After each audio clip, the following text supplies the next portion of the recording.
ইনকিলাব মঞ্চের মুখপাত্র শরীফ ওসমান হাদির হত্যাকারী ফয়সাল সম্পর্কে সুনির্দিষ্ট তথ্য নেই এবং সে যে দেশের বাইরে চলে গেছে এমন নির্ভরযোগ্য তথ্য পাওয়া যায়নি বলে জানিয়েছেন অতিরিক্ত আইজিপি খন্দকার রফিকুল ইসলাম। রোববার স্বরাষ্ট্র মন্ত্রণালয়ে জরুরি সংবাদ সম্মেলনে জানানো হয়, ফয়সালের শেষ অবস্থান নিয়ে সুনির্দিষ্ট তথ্য পেতে বিভিন্ন বাহিনী এবং গোয়েন্দা সংস্থা কাজ করছে। বর্ডার পার হয়ে চলে গেছে কিনা এই বিষয়টা আমাদের কাছে সুনির্দিষ্ট তথ্য, আমরা এখনো কনফার্ম হতে পারিনি যে সে হয়ে চলে গেছে।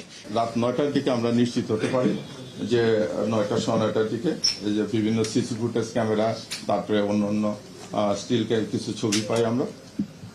তাকে যে আসামি শুটার যে উনি হচ্ছে ফয়সাল করিম মাসুদ, ওর এলাইস রাহুল আর কি। তো ওনাকে শনাক্ত করার পরে তারপরে আমরা বিভিন্ন তথ্য প্রযুক্তির মাধ্যমে আসামিকে গ্রেপ্তারের চেষ্টা করি।